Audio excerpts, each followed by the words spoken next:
ya, kita harus tahu hidup rukun di rumah dan di sekolah.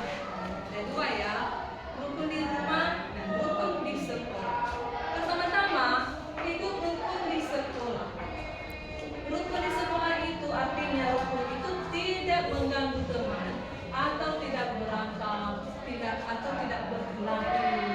Ya, contohnya di sekolah tidak boleh berteriak di depan guru, tidak boleh mengganggu teman saat belajar, tidak boleh mengambil hak milik teman. Contoh, dia sedang bermain, lalu kita datang, kita tarik sama teman kita kan, kita merebut mainan teman, itu namanya tidak rukun.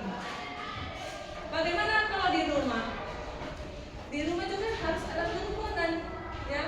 Di rumah kita harus makan bersama dengan orang tua, tidak boleh melawan orang tua juga. Itu adalah salah satu kerukunan, ya. Di rumah juga sama adik kita di rumah tidak boleh kita ganggu, tidak boleh kita kasih menangis adik kita di rumah. Harusnya kita menyayangi adik kita di rumah, dan di rumah pun kita harus menyayangi orang tua. Contoh, di saat makan. Saat makan itu tidak boleh mengganggu teman atau adik kita, kakak kita yang sedang makan.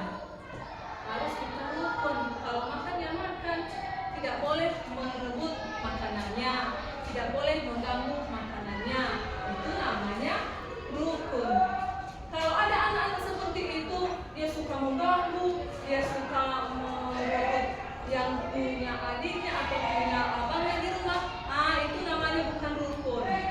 Ya, jadi itu adalah yang ibu sampaikan ini, kerukunan di rumah dan di sekolah. Intinya kerukunan adalah tidak boleh saling mengganggu.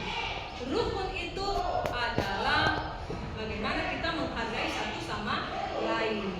Jadi untuk itu teman-teman atau anak-anak kelas 1 dari sekarang harus melakukan kerukunan